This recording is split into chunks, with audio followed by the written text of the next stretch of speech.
Assalamualaikum warahmatullahi wabarakatuh. Perkenalkan, nama saya Farul Adi Prastiawan dari kelas 11 Sains SMA Boswa School Makassar.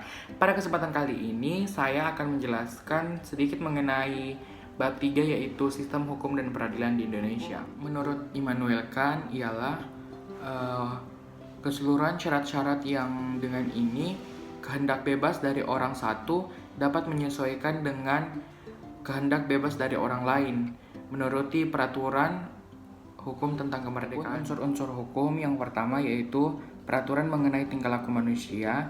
Yang kedua, peraturan itu diadakan oleh badan-badan resmi yang berwajib. Yang ketiga, peraturan itu bersifat memaksa. Yang keempat, sanksi terhadap pelanggaran adalah tegas. Ciri hukum ialah adanya perintah atau larangan yang harus dipatuhi oleh setiap orang. Terbagi menjadi dua. Yang pertama, hukum bersifat mengatur.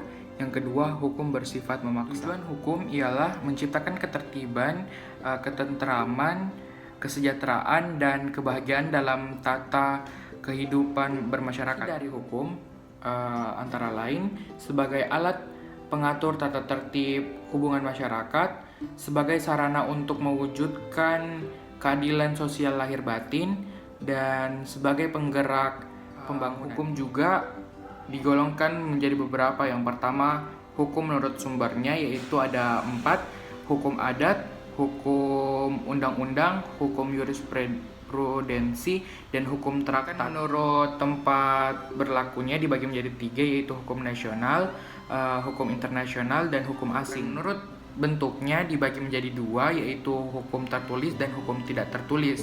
Di hukum tertulis terbagi lagi menjadi hukum tertulis yang dikodifikasi dan hukum tertulis yang tidak dikodifikasi. Hukum menurut waktunya dibagi menjadi 2, yaitu hukum constitutum dan hukum constituendum. Sedangkan hukum menurut cara mempertahankannya dibagi menjadi 2, yaitu hukum material dan hukum formal.